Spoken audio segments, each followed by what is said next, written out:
আজি উৰুকা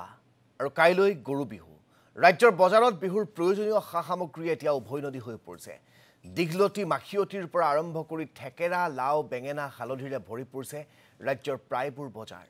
থলুৱাভাৱে শিপিনীয়ে উৎপাদন কৰা অসমীয়া গামোচাও উভৈনদী হৈছে ৰাজ্যৰ বজাৰসমূহত থলুৱাভাৱে উৎপাদিত গুড় দৈ চিৰা মুড়ি আখৈকে ধৰি জা জলপান পিঠাপনাৰে উপচি পৰিছে বজাৰসমূহ ৰাজ্যৰ চৌদিশে ৰঙালীক আদৰাৰ ব্যাপক ব্যস্ততা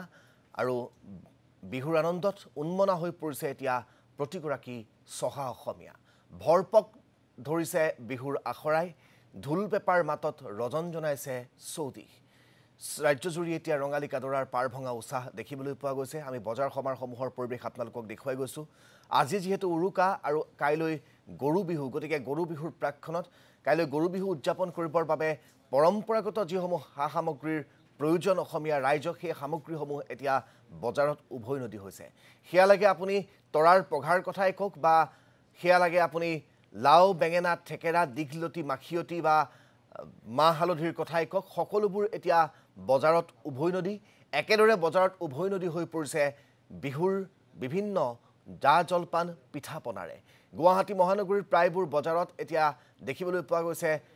বিভিন্ন সামগ্ৰী উভৈনদী হৈ পৰিছে আৰু ৰাইজেও সেই সামগ্ৰী ক্ৰয় কৰিবৰ বাবে পুৱাৰে পৰা বজাৰসমূহত গৈ ভিৰ কৰিছে বিভিন্ন প্ৰান্তৰ সুস্বাদু দৈ সুস্বাদু গুড় তাৰ সমান্তৰালকৈ পিঠাপনা বজাৰসমূহলৈ বিক্ৰেতাসকলে আনিছে আৰু সেই বিক্ৰেতাসকলৰ পৰা বিভিন্ন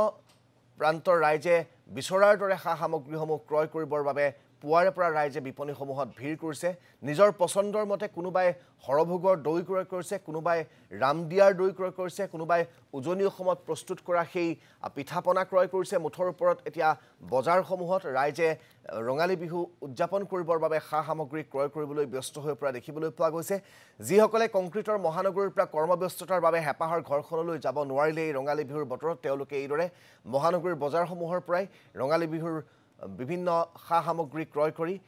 এই কংক্ৰিটৰ মহানগৰীতে ৰঙালীৰ আনন্দ লোৱাৰ বাবে তেওঁলোকে দিহা কৰিছে আৰু তাৰ বিপৰীতে গাঁওসমূহৰ কথা এতিয়া ভাষাৰে বৰ্ণনা কৰিব নোৱাৰি ৰাজ্যৰ প্ৰতিখন গাঁৱত বিশেষকৈ উজনি অসমৰ গাঁওসমূহত এতিয়া কি এক নান্দনিক পৰিৱেশে বিৰাজ কৰিছে সেয়া যদি আপুনি স্বচক্ষে প্ৰত্যক্ষ নকৰে তেনেহলে অনুমান কৰিব হয়তো নোৱাৰিব ঢোল পেপাৰ মাত তাৰ সমান্তৰালকৈ ৰাইজৰ এতিয়া ভীষণ ব্যস্ততা সকলোৱে আজি উৰুকাৰ দিনটোত বিহুৰ প্ৰস্তুতি চলাইছে এতিয়া জিয়ৰী বুৱাৰীৰ ব্যস্ততাৰ সীমা নাই তাঁতশালত প্ৰিয়জনলৈ বুলি চেনেহৰ বিহুৱানখন বৈ উলিওৱাৰ পিছত আজি পিঠাপনা বনাবৰ বাবে আখলত ব্যস্ত হৈ পৰিব প্ৰতিগৰাকী জিয়ৰী বুৱাৰী আমি তাৰো পৰিৱেশ আপোনালোকক বিভিন্ন প্ৰান্তৰ পৰা দেখুৱাম তাৰ সমান্তৰালকৈ আমি আপোনালোকক গৰু বিহুৰ কিদৰে প্ৰস্তুতি চলাইছে উজনি অসম তথা ৰাজ্যৰ বিভিন্ন প্ৰান্তৰ ৰাইজে তাৰ আমি পৰিৱেশ দেখুৱাম পূৰ্বৰ তুলনাত এইদৰে সমূহীয়াকৈ গৰু বিহুৰ দিনটোত গৰু গা ধুওৱাৰ যি পৰম্পৰা আছিল সেয়া কিছু কমিছে এতিয়া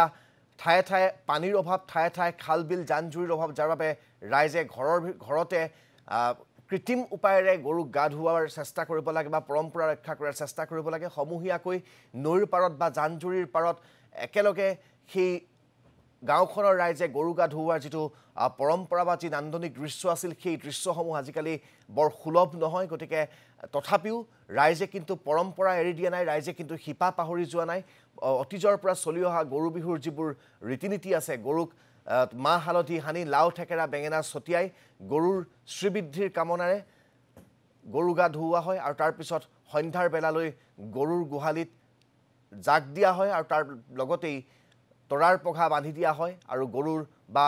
গোধনৰ শ্ৰীবৃদ্ধি কামনা কৰি এই গৰু বিহুৰ দিনটোৰ পৰম্পৰা অসমীয়া ৰাইজে ৰক্ষা কৰি আহিছে প্ৰতি বছৰে আৰু এইবাৰো ব্যতিক্ৰম নহয় সেই গৰু বিহুৰ বাবে সম্পূৰ্ণৰূপে সাজু হৈছে প্ৰতিগৰাকী অসমীয়া ৰাইজ